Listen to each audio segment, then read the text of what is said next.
โมตัสสะภะคะวะโตอะระหะโตสัมมาสัมพุทธัสสะนะโมตัสสะภะคะวะโตอะระหะโตสัมมาสัมพุทธัสสะนะโมตัสสะภะคะวะโตอะระหะโตสัมมาสัมพุทธัสสะพุทธังธัมมังสังฆังนัมมัสสามิ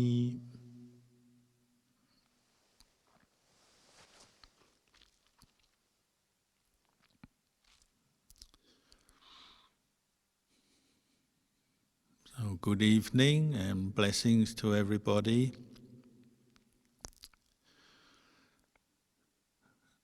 As we're still in the thick of the coronavirus pandemic, I thought this evening I'd talk a bit about the practice of metta, goodwill, loving kindness.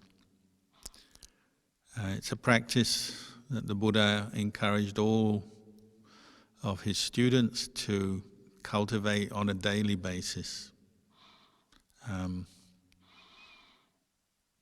sometimes you could say that really the practice of the Buddhist path leading to the end of suffering is synonymous with the practice of metta.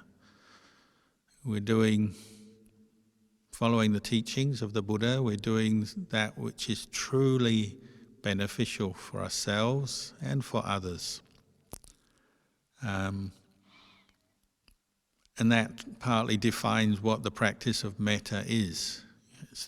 It begins as a thought, you might say a right thought or correct thought, the thought of well-wishing for oneself and others. But when it's practiced in conjunction with many other qualities that we are developing following the Buddhist path. So practiced in conjunction with metta, with mindfulness, with wisdom, with effort, with faith. To practice metta we need faith in the Buddha. And when we remember the Buddha and our teachers, so in this current era it might be Luang Por Chah for one example, or Luang Por Sumedho, whose birthday is tomorrow. When we remember the Buddha, remember our teachers, we're remembering particularly the quality that say the Buddha, the mind of an awakened Buddha is without anger. Anger has been abandoned from the mind of a Buddha or an arahant, an enlightened being. And it's important sometimes to remind ourselves of that, because reflecting on the Buddha or our teachers reminds us that human beings can abandon anger, cultivate metta, and completely free their minds from anger. It can always be done. There's no such thing as, sort of righteous anger in the Buddhist path, or there's no real excuse for having anger in the mind when we follow the Buddhist path. It's a goal to abandon anger, and it can be done because those teachers and practitioners since the time of the Buddha have proven it can be done. So it's important for us to have that confidence in the practice, because we all know sometimes metta is hard to develop and anger is very easy. Often it's the easiest way for the mind to go in any situation. But because we know it can be abandoned, then we get our strength from that faith and confidence in the path of practice. But of course we have to put the practice into practice. What we've heard and learned, we have to practice it. And that's where the challenges are. So this is one reason why the Buddha encouraged us to develop the thought of loving kindness every day. Whether you're feeling angry or not, whatever's happened in your life, whether your life is going well or you're facing difficulties and problems, whether you're sick or healthy, doesn't matter. We're learning to develop the thought of loving kindness every day, bringing it into our lives to be proactive and ready for any situation that may prompt or trigger anger. So we're actually developing it before we get angry is the best way to develop metta, not waiting for the last minute when we become angry and then grasping around trying to find the metta in our heart, because that might be too late and it might be too difficult a challenge to bring it up when we're getting angry. So practice metta, maybe first thing in the morning is a good way to begin your day, practicing metta meditation. When we do metta meditation, we're setting our correct aspiration, the aspiration to cultivate goodwill, to abandon negativity, irritation and anger. That's our aspiration. But of course, we also have the reality that we have accumulated much karma in our life, and there'll be times when metta seems to disappear and anger overwhelms us, overcomes our mind. And so, hand in hand with the practice of metta, we also have to practice patience and tolerance, and keep learning, observing, and developing awareness of ourselves. Because what tends to be the case, especially in the beginning of our practice, is that we have the ideal, I want to be somebody who has metta, I want to follow the Buddha and develop goodwill, friendliness to others, compassion to others. But there'll be times when we lose our goodwill and compassion and we're caught into anger, and then we judge ourselves. And it can compound in the sense that something makes us angry, a situation or a feeling or a memory, it comes up, and then we get angry because we've become angry. It's a very common experience people have, especially in meditation. They start their meditation with the ideal, I want to be peaceful, happy, develop goodwill for everyone, but then straight away they find it difficult to bring up goodwill or maintain goodwill and fall into a negative state of mind. And then when they realize how negative they become, people often become angry because they're negative and it go in a downward spiral. As Ajahn Chah used to say, it's like water. Water always flows downhill if you just leave it to itself. You don't dam it up, you don't try to control the water. If you just leave it to go nature's way, it goes downhill. Our mind is like that. It tends to go downhill when we're not looking after it. And going downhill means it goes towards more negative, unskillful states of mind, and they tend to compound each other. So we get angry, and then we might get angry because we get angry. Partly because we're attaching to the ideal, I should be someone without anger, I should be a good Buddhist, and so on. So we have to watch for that. And part of this practice of goodwill is developing the patience, the tolerance, and the acceptance of who we are. And accepting, our starting point is not a mind that's full of metta, maybe. It may be one that does have a lot of anger, ill will, periodically, habitually. So we have to accept that and try to develop a skillful attitude towards it. So one way to do that is to try and bring up this quality in the mind, to see that your own mind is something very valuable to you. And it's something we need to take care of. In our life, we spend a lot of time trying to take care of the world around us. Where we live, we clean it and maintain it, maybe. We go to work, we try and take care of our job and our duties and responsibilities. We buy a car, we try to take care of our car. We have relationships, we try to take care of family, parents, siblings, and so on. But often what we forget is we also have to take care of our own mind in the midst of all those other things. And the practice of metta is really learning to take good care of our own mind.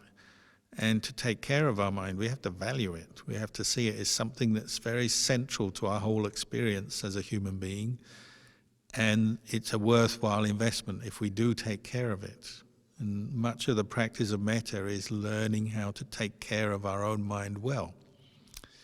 So it's just like the Buddha said, it's like a parent, a mother or father has a newborn baby. Instinctively, the parent wants to care for the baby, look after it, protect it, feed it, nourish it, clean it, whatever is required. And without a second thought, it's a very automatic feeling. You do what you have to do, even if you're tired, even if there are problems involved, expenses involved, whatever it takes, we look after the newborn baby as a parent. It's actually developing that kind of attitude towards your own mind. And often we're resistant to that. You start to practice metta and straight away doubts will come up. Why? What's the point of this? I'm not worth it. I don't deserve it. Often we already have an underlying view of ourselves. It's a form of, you might say, a wrong view or conceit. And we have this underlying view, I'm no good. I don't have much merit. I'm not a very good person.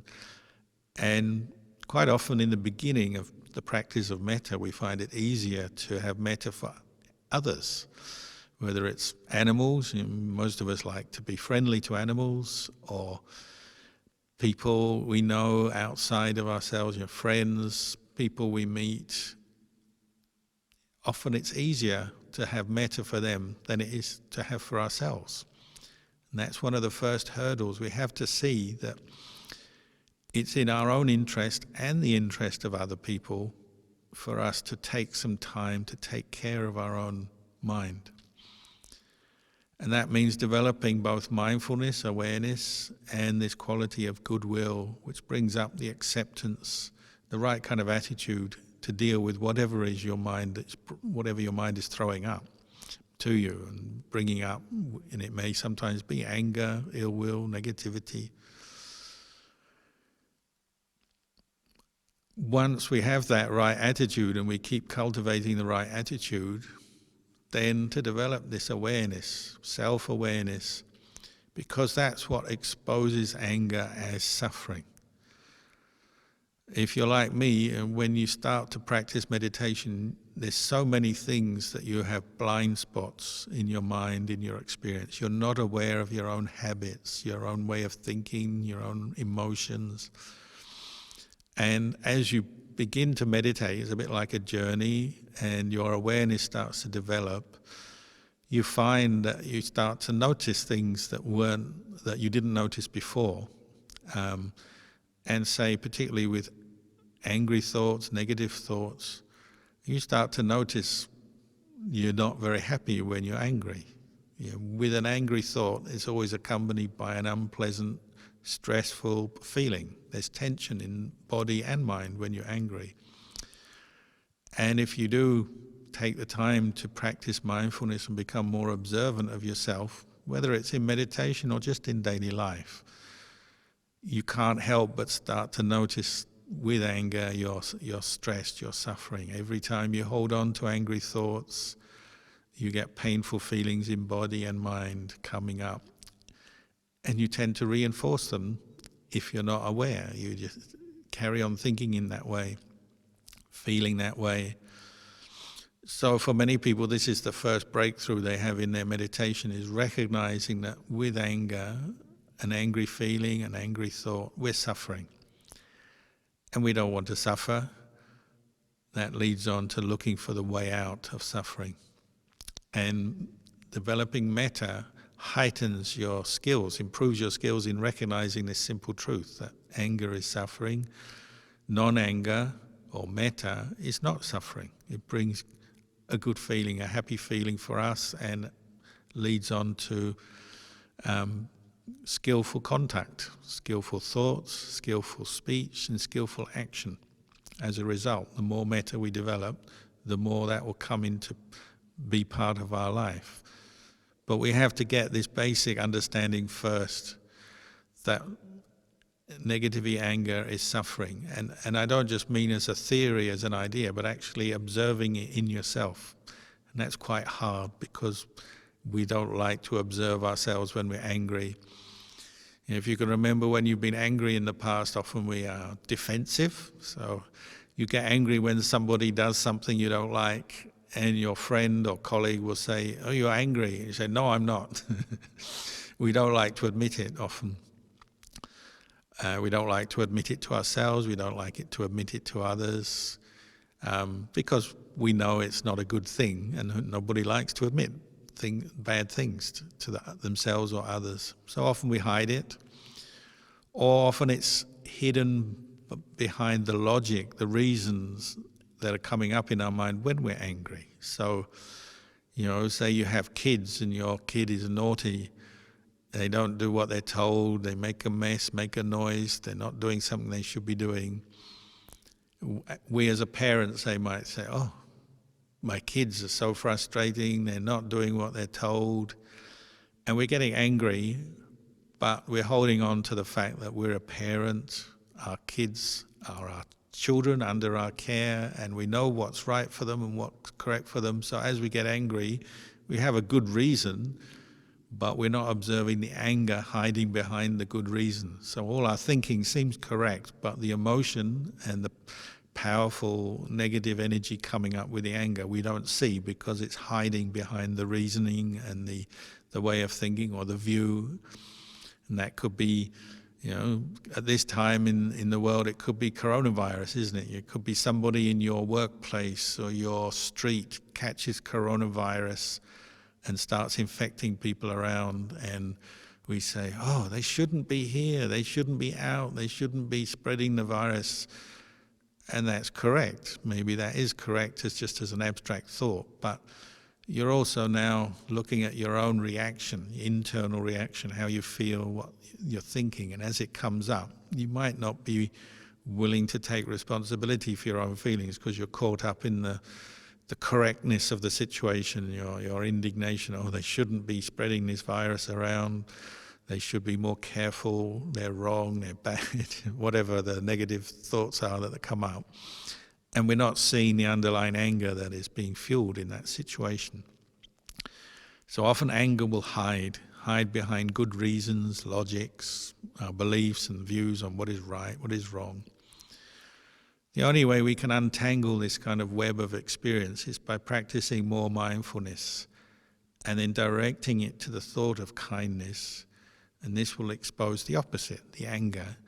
And we become more aware of how much we suffer the more we cling to angry thoughts and feelings. So we're working on two fronts, you might say. One is becoming more aware of our thinking, the negative thinking, questioning that, looking at that and seeing what comes up when we focus on negative things and unpleasant things in ourselves, in others and in the world. But also looking at the feeling that comes with it and becoming more aware of this process, how painful feelings, whether it's a mental pain or a physical pain, start to stimulate negativity in our thinking and create anger, ill will. And so the practice of metta is, what it's doing is dampening down the fires of anger, readjusting your emotions, balancing your emotions, so you're developing more of this tolerant, caring attitude, just like the parent for a child. And then also, as we become more calm, more tolerant, more mindful of the thought of metta, goodwill, and that will help us to deal with the negative thinking and maybe adjust our thinking, maybe expose where we're being over negative in our thinking, over judgmental, just focusing on what's wrong but not seeing what's right, which is a lot of the experience of anger, isn't it? When you're angry, you tend to just see what's wrong, what you don't like, what's not right in your world, and you're ignoring at that moment what is right, what is good, what is correct. So as we focus more on the thought of metta and the feeling of metta, and particularly led by a regular metta meditation, but also just bringing it up into our daily life as a skillful habit more, then it's helping to balance up our emotions, and we'll start to become more aware of, when we're angry, but also aware that we're not angry all the time. Anger is a temporary experience. It's a thought, a feeling, an emotion that comes and goes according to causes and conditions. And the more we practice, the more we see that. And that will give us more confidence that we can let go of anger, because once you know it's temporary, it's impermanent, you know it's something that you can let go of from your mind, just like the Buddha, just like our teachers. And many, many people have practiced this and found good results, if only on a small scale. So it may be simply something that's been bothering you in your life, maybe an unresolved relationship problem with another person in your family or someone at work, and every time you remember them or think of them, it brings up some anger, some ill will, feeling of tension, some negative thoughts.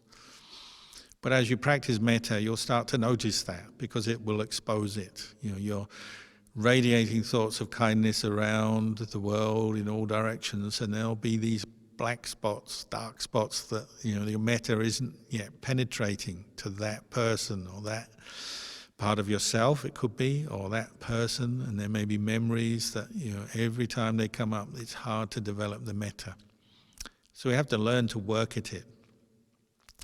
We have to learn to adjust our thinking and the goodwill, just like the parent for the baby. The baby, the parents are not judging it on its personality or its behavior, they're just responding with metta. That's the aim, is to develop that similar ability to see the good and the need to take care of ourselves and the need to take care of others. There's something common we have with every living being in this world, even though we don't all like them all, we don't love them all, but we can see the common humanity with other people. Just as we don't like pain, others don't. Just as we want to progress towards happiness, others do as well. And you're recognizing that the best way to respond even to somebody who is genuinely doing something wrong or even harming you, in the end, the best way to respond is with metta rather than ill will. Because when we follow ill will, we're harming ourselves, harming this mind, filling it with negativity, holding on to the negativity, bringing up pain, and also it will come out in our speech, our behavior towards that person maybe, and make it worse for that person, make the whole situation get worse, what we call making karma. So it's in our own interest to practice metta. It's in the interest of others to practice metta. But this doesn't mean to say we're excusing when others do bad things or wrong things or harm us, but we're just adjusting our right view and our attitude towards others to recognize, what do I want for this person? I want them to change. If someone is genuinely doing wrong things, unskillful things, whether it's towards us or just generally in society, you want that person to change for the better. And that change has to be generated from a place of goodwill, from your heart, and you would want them to develop it in their heart. Anger is not going to lead to positive changes. It will tend to lead to more karma, more conflict, more revenge, more negative outcomes. So if you really want problems with other people to stop, metta is the quality to develop. Of course, it's not always easy, but it's something we practice regularly in order to develop as a part of our life. And then it can come out in our speech, our actions, and the way we interact with the world. And it's always guided by wisdom. When we chant in the evenings, we often chant the reflection on universal loving kindness. We say, may all beings be free from suffering, may all beings be free from anxiety, and so on. But we always finish that chant by reflecting on karma. All beings are the owners of their karma, heirs to their karma. And this is where we get wisdom. The Buddha pointed out that one of the dangers with practicing metta is we do become idealistic about it, just wanting everyone to behave well, and then we get disappointed when they don't. We want people who are suffering to get better, and sometimes it doesn't happen quick enough or just doesn't happen. Sometimes we have metta for people and they turn around and still harm us and hurt us. So one of the things that balances our practice of metta and protects it is wisdom. And the Buddha encouraged us to reflect on karma every time we practice metta as well. The fact that we have metta and we're developing that for ourselves and others as a basic attitude in daily life. But also we can't expect the world from it. There will be occasions and people that you have metta for, but they don't seem to improve or change, or their situation doesn't change. Sometimes you can see the good results of your metta, but sometimes you don't see them, and sometimes even it seems to get worse. So we have to reflect on karma. One thing that to think about is that when you have metta for somebody, this is good karma. You're doing the right thing with your heart as an intention of goodwill. But the outcome, what happens next, depends on many different factors. The karma of that person, say you're spreading metta to them, wishing them well, hoping their life improves, say. That improvement, what changes, what comes next, will depend on different factors, and your metta is only one of them. You don't have to doubt about your metta. That is definitely a good thing. The more you practice it, the more you should have confidence in that.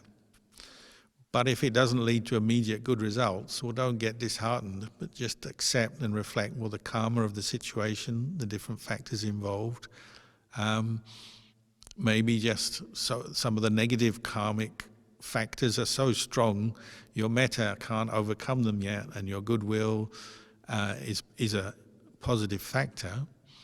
But maybe the negative factors, the karma of that person, are just so strong. At this time, they're what seems to be winning, and that person is still struggling and doing things that are harmful to them, to others, or they're still ill and they can't get out of their illness, or whatever the problem is. We can't be blind in the practice of metta. We have to accept, sometimes it works and you see wondrous, amazing results.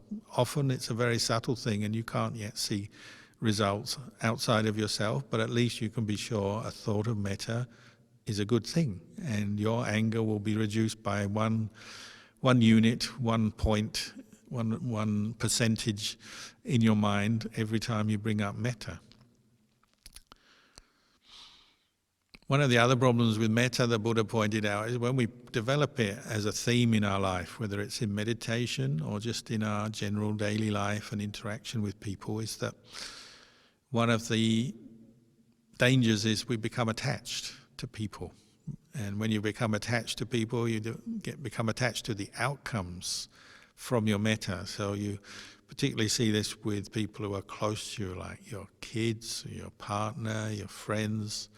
There may be certain people in your life that you develop a lot of goodwill for, and very easily and continuously, regularly you have your goodwill, you forgive them, you wish them well all the time. But then gradually sneaking into that situation as we start to become attached to them. And our metta changes from what the Buddha was encouraging, which is unconditional goodwill, just wishing people well, and not expecting anything in return, not attaching to the outcome, not letting craving or attachment enter the practice of metta. That's the ideal, that's what we're aiming for. But then sometimes craving and attachment does come in, and you might see this with your close family members or close friends. So when things don't go well with that person, then we get disappointed or even anger. And so metta can change to anger because of the attachment we develop. So, often it's the people we love the most that make us the most angry. And that's something we have to start unraveling, developing more awareness of our own, the kind of metta we have, and again, reflecting on karma. And so particularly, say you have a child or a partner or a close friend, you have metta for them, but then they are also their own person, and they may make choices that you don't agree with or that are harmful or unskillful. They may have their own karma ripening that is beyond your control. And you have your metta for them, but then they're doing things that you don't agree with, that you don't think are the right for them, and so your metta can quickly turn into anger because of the attachment that's come into the relationship. So that's something we have to keep addressing, keep looking at, and reminding ourselves of the law of karma. And you do your best with metta, but you can't attach all the time to expecting outcomes that fit with your ideals and what you want from the situation. You know, it won't always happen. The other danger is with this attachment that we form to people and beings when we have metta is that it can lead to lust. So particularly with the practice of metta meditation, the Buddha said, well, don't just practice metta for the people you like, and particularly, you know, the people you can become attracted to, usually the opposite sex, people of the opposite gender, because that's not what you're looking for. You're not looking to increase your attachment or increase your lust for other people. And metta, not guided by wisdom and mindfulness, can go that way. So you'll see, sometimes it's very easy to have metta for, if you're a guy, you know, metta for the girl in the office or your neighbor or some friend, but to have metta for other guys is harder. Or if you're a female, to have metta for guys maybe is easy, but for other females it's harder. You'll see how easily metta becomes caught up in desire, lust and attraction when it's not guided by wisdom. So our aim is to develop metta in conjunction with wisdom, mindfulness, so that it's really used as a tool to free our mind from anger and from greed and attachment. So not easy, but a practice to be done, something that we can do as human beings. And when we do, you can see the good results. I remember once in one monastery, another Buddhist monastery, not here, there was one lady who was on the committee of that monastery, and she fell out with the president of the monastery committee because he had a different view on one aspect of the way the monastery was run. And so they fell out, they stopped talking to each other, and they had harboring a lot of grudges towards each other. They would talk to their friends behind the other person's back and, you know, criticize them, say negative things about them. And that's very common, isn't it? In a workplace or a committee or even in a family, we harbour grudges and we gossip, backstab and so on.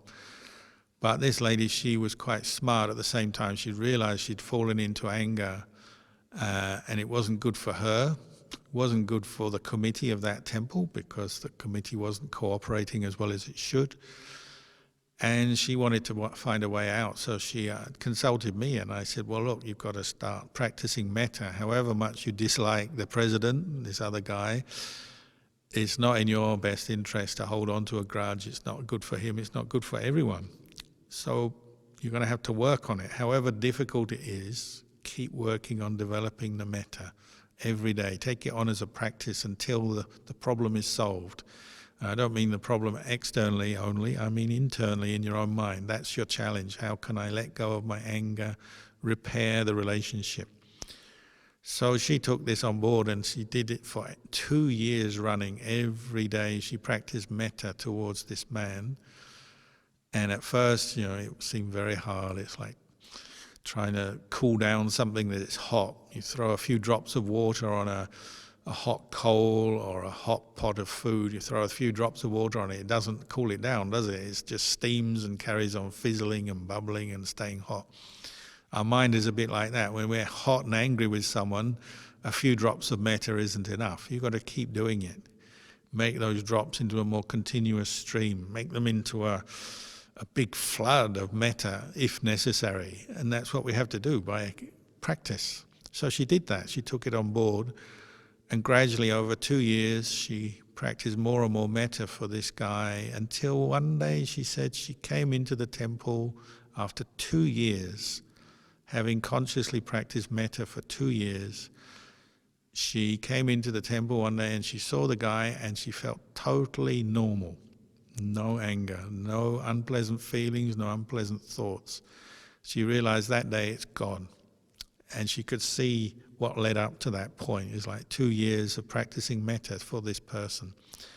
And she said this was the most valuable lesson she'd had in her Dhamma practice up to that point, This is someone who did a lot of dana, a lot of good things in other ways, but she said really the most valuable lesson she learned from helping a monastery, doing acts of charity and generosity and all of that was this lesson, learning how to let go of her anger towards this man and bring the mind back to a place of normality.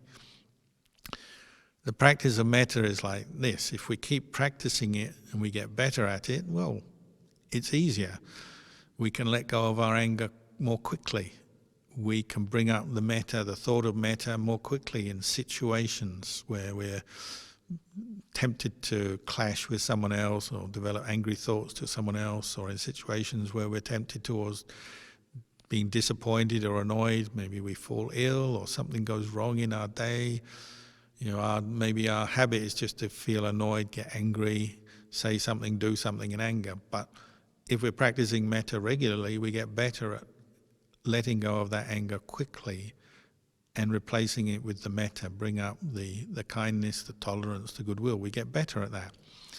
And that's one measure of our practice, how much and how long we dwell with anger on the thought of ill will towards a person or a situation or towards ourselves, and how quickly we can let it go. And hopefully as you practice more, you get better at doing this, quicker and better at letting go of anger. This is what some of our teachers have learned. The better they get at their meditation, whatever meditation technique they use, not just metta, it could be using the breath or contemplation of the body, whatever the meditation they use, they get better at letting go of the hindrance of anger and bringing up metta, replacing that, until it becomes something that's part of them. We say a barami.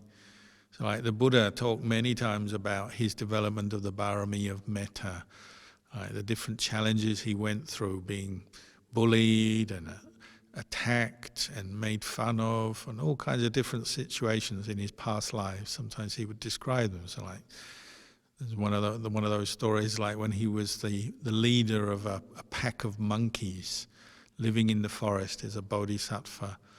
And every day he's just thinking of how to lead these monkeys, find food for them, protect them from danger, look after them when they're sick. That was his job. So he's developing the barami of metta. And he had to use his metta in different ways. So like, sometimes he has to be quite fierce with some of the naughty monkeys. Sometimes he has to be very gentle with those monkeys that were sick or tired. He would have to vary the way he employed his metta depending on the situation. And not just for monkeys, but for others. So the story was that this hunter came through the forest, but he was lost. And he came across the monkeys, and he asked the leading monkey, of course in those days monkeys could talk to humans, so he asked the leading monkey, the bodhisattva, to show him the way out of the forest. And being a bodhisattva, asked for help. He responded with, yes, I'll help you. But he's also thinking of the other monkeys under his guidance. So he thought, the best thing is if I take this hunter away from the rest of the monkeys, because I know he's a hunter. Maybe he'll be a bit cruel and want to hunt some of my monkeys. So he took the hunter away, leading him out of the forest to show him the way home, but also to take him away from the other monkeys so they'd be safe. And as they're walking, this hunter was tired, so he sat down for a rest. He's hungry, so the bodhisattva gives him some water and some food. And while the bodhisattva monkey is tending to the hunter hatched this plan. I'm going to, get out of the forest and catch this monkey, so I've got a prize from my hunt today. So he picked up a rock and hit the monkey over the head. He didn't kill him, but he drew blood and really gave him a headache. So the bodhisattva, being mindful, but also being compassionate and kind in that situation, he taught the man. He said, look, I've been helping you. I'm showing you the way out of the forest. I'm feeding and looking after you. You repay me by hitting me over the head, trying to kill me. What kind of a man are you? So he brought up the sense of shame in the hunter. The hunter realized, I've done a bad thing. So the bodhisattva monkey is actually able to teach the man the error of his ways. He should be more grateful, more appreciative of when people help him. And then he continued to show him the way out of the forest. So he did everything correctly, even though it was a risk to himself and he got hurt. So that's one example of the Bodhisattva's metta and how we employ metta in a situation. Sometimes you have to think of yourself or others, think of even your enemies. And our teachers are just the same. Many of our teachers have shown great metta over the years, like Ajahn Chah, our teacher. He always said he got the most of his wisdom he got from when he started the monastery, Wat Nombapong, where he lived, teaching other people. And he said, as a teacher in a monastery, you're basically a rubbish bin. This was the phrase he coined for the teacher, the monk who's a teacher. You're like a rubbish bin for everybody's problems, their complaints, their criticisms, their stuff, their mental stuff, their physical stuff. A teacher gets it all like a rubbish bin. But he said he learned from that. He learned. So as you practice metta, your wisdom is developing at the same time. So it's not a pointless thing. You may be treated badly sometimes, but you're learning, you're growing from it. So he said he grew the most, and his wisdom faculty developed the most from practicing metta, teaching monks, nuns, and lay people. And all the teachers are going to be much the same in one way or another. They'll have learned from teaching others, putting up with others, taking responsibility for others. They also develop it through their meditation. So you hear many great stories about these teachers' meditation. So like Luang Por Chah, many stories of his metta. Sometimes it's just his endurance, leading the Sangha, teaching lay people through the day, putting up with tiredness, illness, but carrying on performing that duty of helping others, sometimes in very specific ways. So I always like the story. There was one monk, Ajahn Kampun, who lived with Luang Por Chah. He loved Ajahn Chah. He had such faith in him, but personally his practice was not going so well. He wasn't very mindful. He had a lot of issues and problems in his practice, but Ajahn Chah had great compassion for him. And he had one problem. He's addicted to cigarettes. Like many monks in the old days, they had come from the lay life addicted to tobacco. And Ajahn Chah and the Sangha made a rule about 1970. They made a monastic rule saying we're going to stop smoking because it's not a good example for the lay community. And this monk just couldn't give it up, so he'd have to sneak out into the back of the forest to smoke. But he was always scared of Ajahn Chah. If Ajahn Chah knows that I'm still smoking and there's a rule banning it, I'll get in such trouble and Ajahn Chah will be so critical of me. So he's always very afraid of Ajahn Chah. And one day, two of his friends who were also smokers, they invited him out to the back of the monastery. They said, tonight, after the evening meditation, we'll go out, we'll have a nice cigarette together. So they crept out into the back of the forest and they kept telling each other, watch out, make sure Ajahn Chah's not around. He always knows what we're up to. Even if he doesn't see us, his mind, his meditation is so powerful, he'll know what we're doing. So be careful. And they went out to one spot and they sat down and they started to smoke. And one of the monks was a bit arrogant. He said, don't worry, Ajahn Chah won't be able to approach us without us hearing him because it's the dry season, and if you tread on the leaves of the forest, you'll hear the sound of the leaves crackling and you'll know he's coming and we'll be able to put the cigarettes out quickly. So don't worry.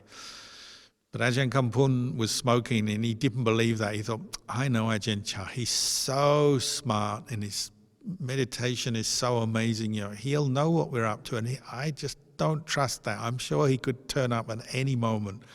And as he was thinking that, he turned around and who should be standing there is Ajahn Chah. And he said it was the most frightening thing in his life. He was caught red-handed, just like a school kid, when the headmaster comes when you're smoking. He had a heart attack, a near heart attack, and he said from that day on, being caught by Ajahn Chah smoking, he never smoked again. That was enough to put him off for life. That's the kindness of a teacher, just doing what the teacher needs to do. Being present when the student is making a mistake was enough to bring up mindfulness, determination to give up tobacco. There's many stories like that. Sometimes Luang Por Chah would use his metta in samadhi. So if you read his biography, you probably might have read it, and you remember there's one village layman who accompanied Ajahn Chah on some of his walking tours and was always the butt of Ajahn Chah's criticisms, and he really pushed this layman hard for long periods of time until he became a monk with Ajahn Chah.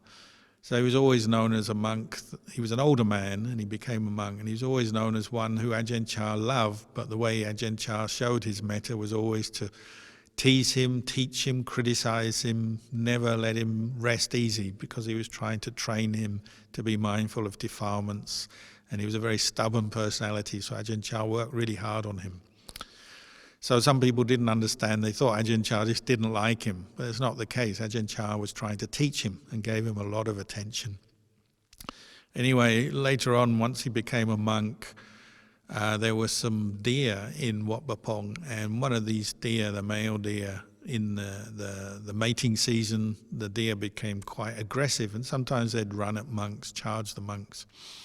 And this monk, poor old monk, got charged one day, and the deer knocked him down and gored him, hurt him, and really caused him bad injuries by repeatedly butting its head, its horns into him. So he was rushed off to hospital, and he was in hospital, and the doctors said he might not survive because he was an older man, quite frail, not very good health.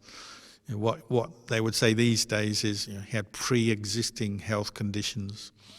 So he was dying in hospital, and the monks who went with him said, "Oh, this is it, he's not going to survive. The doctor says he's not going to survive. The only one who can help him now is Ajahn Chah." So they called for Ajahn Chah, and Ajahn Chah came, travelled out to the hospital, and he came and he sat meditation with the monk, who was unconscious. He was in so much pain, I think they gave him anaesthetic. So he's unconscious. But Ajahn Chah sat meditation next to him for a long time. And eventually he recovered. And when he recovered, he told the other monks, during his time he was unconscious, he obviously didn't know what was happening around him, but he had this experience where he, in his dream state, he saw Ajahn Chah coming to him, a bright, radiant light. And he saw Ajahn Chah spreading metta to him. And he could see this was healing him. And the next day the doctor said, "Oh, he's starting to recover, it looks good." And from then on he did recover, and he always attributed that to the metta of Ajahn Chah. This is like metta when it's concentrated, you know, somebody who actually develops it in the practice of samadhi and jhana, maybe they can even help in a very specific way like that. Or perhaps in another story you may have heard is like Ajahn Chah, when he first went to the West and flew from Thailand to London with Ajahn Pabakaro. They were flying, and when the plane took off from Bangkok, one of the tyres burst on the plane. And the plane had to fly on to Karachi, Pakistan, to land, to refuel and let passengers off. And before they landed, they were warned by the captain over the loudspeaker. He said, "Look, we've got a problem with our wheel. One of the tyres is blown. We don't know how well this landing will go." So everyone had to brace themselves, had to put away all their possessions, put the seatbelts on, go into the brace position. So a lot of people panicked. They were crying and unhappy. So some people turned to Ajahn Chah and said, "Help us, help us." Because seeing a monk, they always turn to the monk in the crisis. And Ajahn Chah wrote in his diary that at that point he entered samadhi. He closed his eyes and sat samadhi as the plane was landing. And they could see there's lots of fire engines and ambulances lined up on the airport runway ready for them. There was a helicopter flying over. They were expecting the worst. So Ajahn Chah entered this deep state of samadhi, and he said he focused his mind just on the wheels of the plane and spread metta, as it were, focused on that wheel. And when the plane landed, miraculously didn't crash, there was no serious damage or accident, and nobody was hurt. So afterwards, everyone disembarked. the funny end to the story is Ajahn Chah noted to the monks who were with him, he said, when there's a crisis and everyone's panicking, they run to the monks and ask for help. But when the crisis is over, all the people, they went up to the captain and the air hostess and said thank you, and they forgot about the monks. They didn't come to the monks to say thank you. So Ajahn Chah just pointed that out about human nature. When we're suffering, we go to the monks. When things are good, we forget the monks and we go to other people. So anyway, just a few examples of when metta is developed to its potential in the mind of an Arya or an Arahant. But every time we have a thought of metta, a moment of metta, we're going in that same direction. We're increasing the power and the habit of metta in our mind, and it will come out more and more in our speech, our actions, and we're decreasing the habit of anger. Ill will gradually decrease the more metta we develop. Goodwill will become stronger, become part of who we are. So that's a very good practice, I'd say, to develop during this period of the coronavirus pandemic. So for tonight, I'll leave you with these reflections and wish you all, may you all develop lots of metta and lots of goodwill for yourself, for others. So I'll end the talk there.